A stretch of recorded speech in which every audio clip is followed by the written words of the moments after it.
So yan, good evening mga ka-viewers at welcome back ulit sa aking channel mga ka-viewers. At mayroon tayong ni-repair actually, hindi ako nag-repair, yan si bro.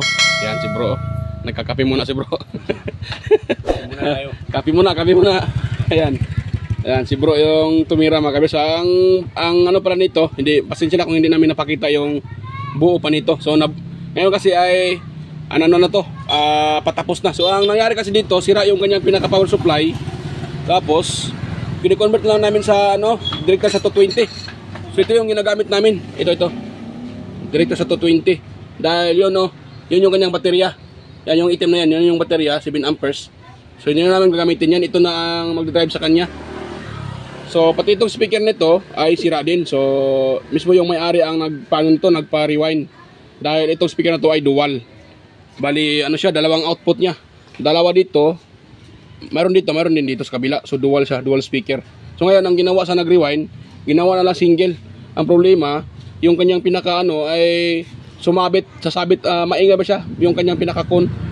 So may sayad yung speaker, sumayad silalim, kaya medyo pangit yung tunog niya, pero wala tayong magawa dahil yung may-ari naman ang nagpag nito eh. Kasi ang request ko sa kanya, bili na siya ng bagong speaker dahil pangit na eh. Yan, so sabi niya wag muna daw. Dahil ako naman, hindi naman talaga ako marunong nito mag-rewind. Lalo na pag ganito ay dual. So mahirap i-rewind yan. Iwan ko lang sa mga master natin dyan. So madali nyo lang itong i-rewind dahil sa mga ang trabaho mag-rewind. Yan.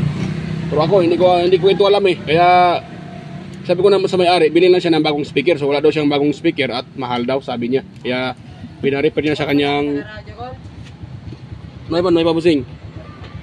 Pinapano ko. Manyana pa siguro manyana pa. Si. So ito mga ka-viewers, pa-repair ko sa kanya. So yung kanyang barkada ang nito, nagpa-repair. So ito yung nangyari. Yan. So pinapatunog na naman ito ng kasama ko. Alam siya? Iba yung kanyang tunog, wala siyang parang wala bass. Oh, wala siyang bass mga ka-viewers. Parang nangyari sa kanya, parang siya? Instrumental. Instrumental. Wala na siyang bass. So pangit na. So wala tayong magawa. Yun naman ang gusto na may-ari. Kasi kung sakaling pangitan siya sa nito, boses. Dahil hindi pa niya narinig yung nito, boses. So pwede naman siyang mag-request ng ibang speaker at palitan namin ito ng speaker. So bibili siya ng speaker at kami ang maglagay.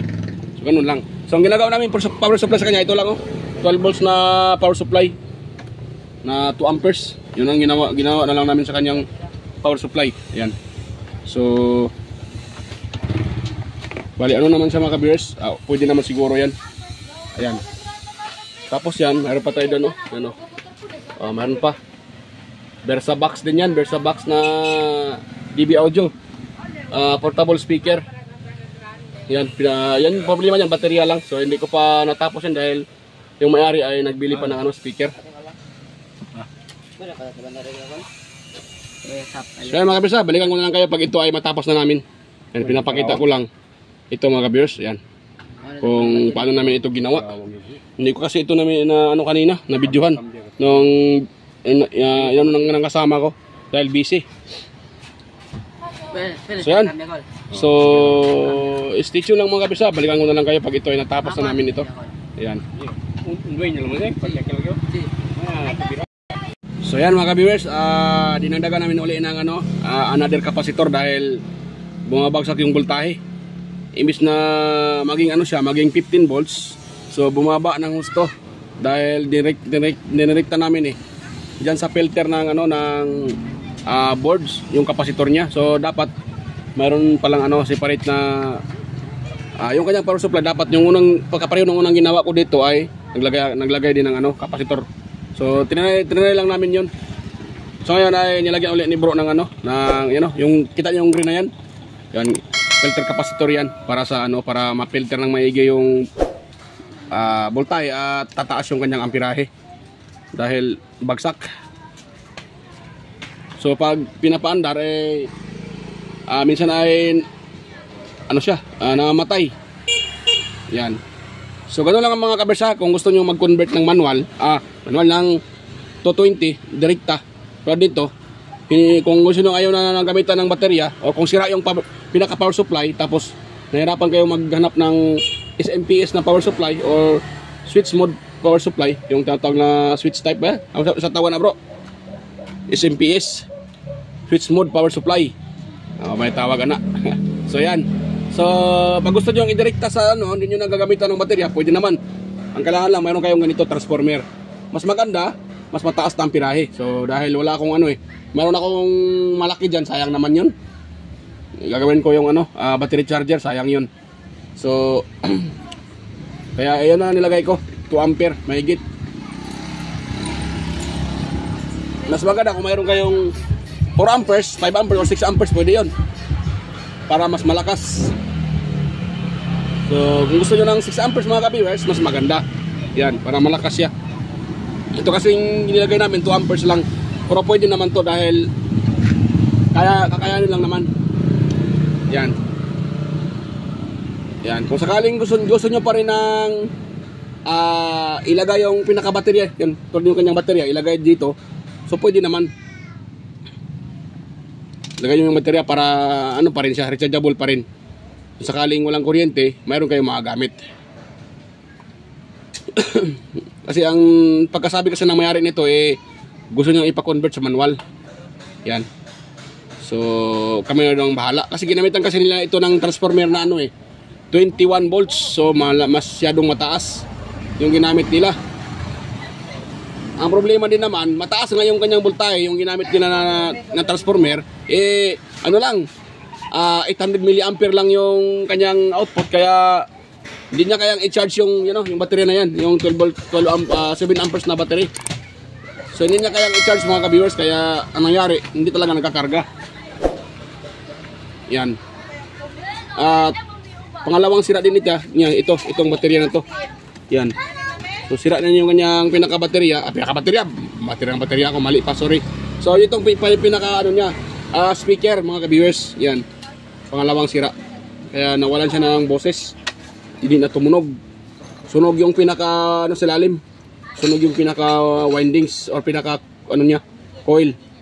So ano na to? Speaker na to. Pinaka coil niya.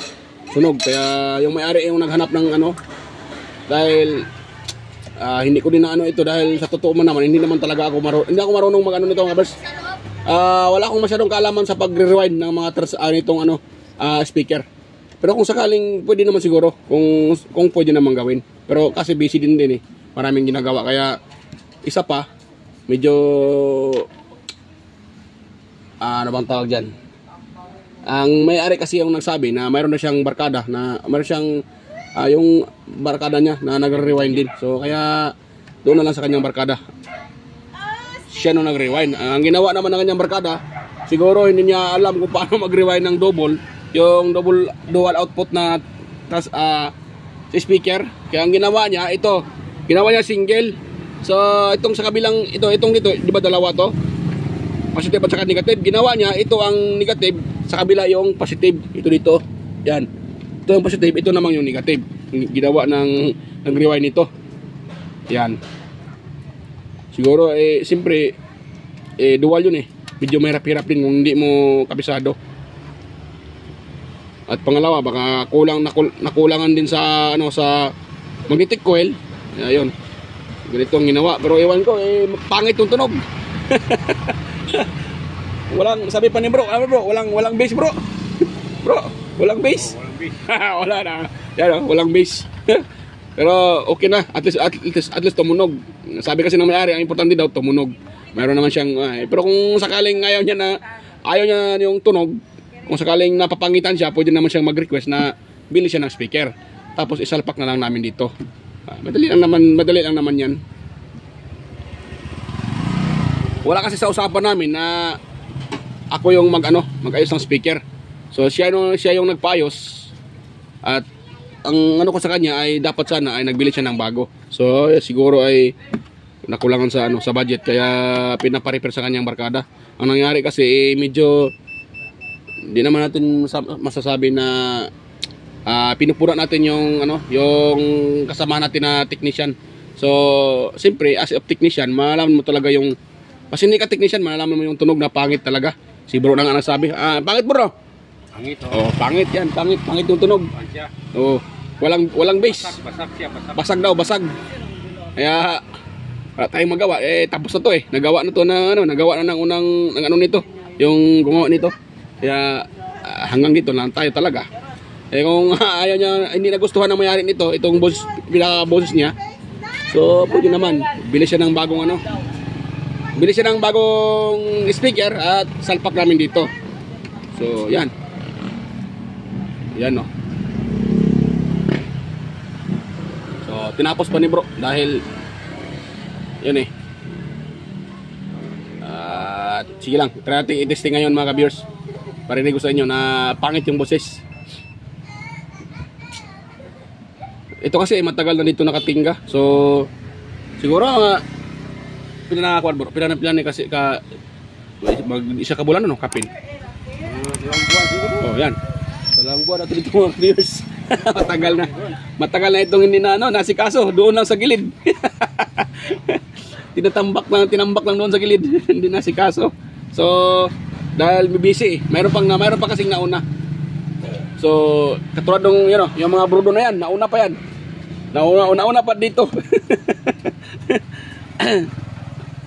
Matagal na kasi hirap kasi pag tayo nagre-repair wala tayong piyesa. So ang mangyayari talaga diyan ay matatagalan. So matingga muna yung yung pinapa-repair. Aabot pa ng siguro mga ilang iwan ko kung magkaroon ng piyesa. So ayun. Mas kaagad pa-repair. Pero kung wala, ayun talaga. Kasi kung katulad ng mga na yan, yung mga Bluetooth speaker na yan na charging module or charging IC lang ang problema or charging input, so madali lang. Or wala bang power dahil sa mayroong puto sa ilalim, so madali lang yun. Pero kung katulad dito na marami ng sira na yung kanyang pinaka power supply, sira pa yung speaker, yan. Ayun. Tapos tingin ko parang may problema na rin yung kanyang baterya Pero try pa rin natin yan try pa rin i-repair yan or gamitin, baka pwede pa. Yan.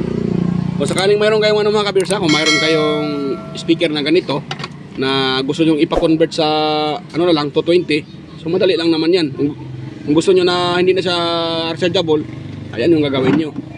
Kung sakaling buo pa naman yung power supply, so pwede nyo direkta. Yan, meron akong video dyan mga ka-viewers kung paano i-direkta yung speaker na hindi na gagamitan ng baterya. So mayroon akong mga video dyan. Yan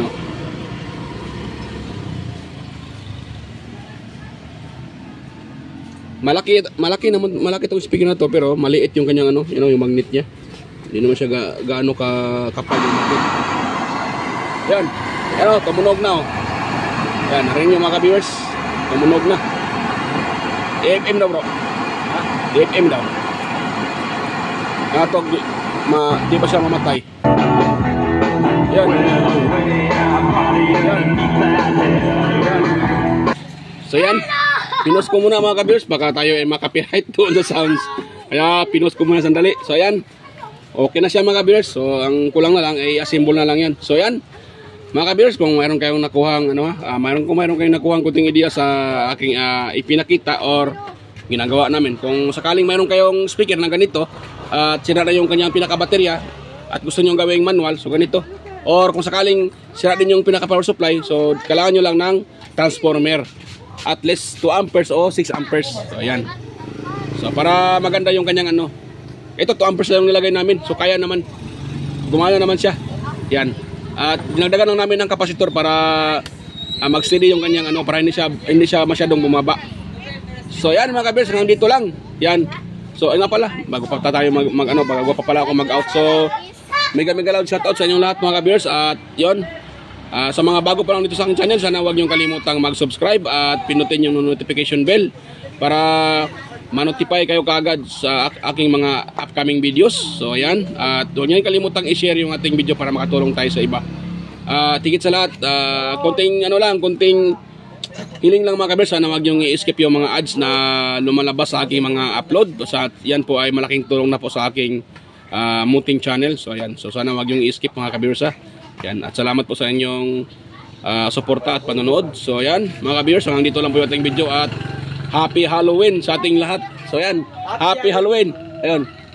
So, sana ba dito yung nag-costume? Wala dito yung nag-costume. Oo. Itong isa, hindi pa nag-costume. Pwede na. Ano? So ayan mga ka-viewers, hanggang dito lang po at kita-kita tayo ulit sa aking next na mga upload. So bye-bye mga ka-viewers. Ayan, bye-bye po.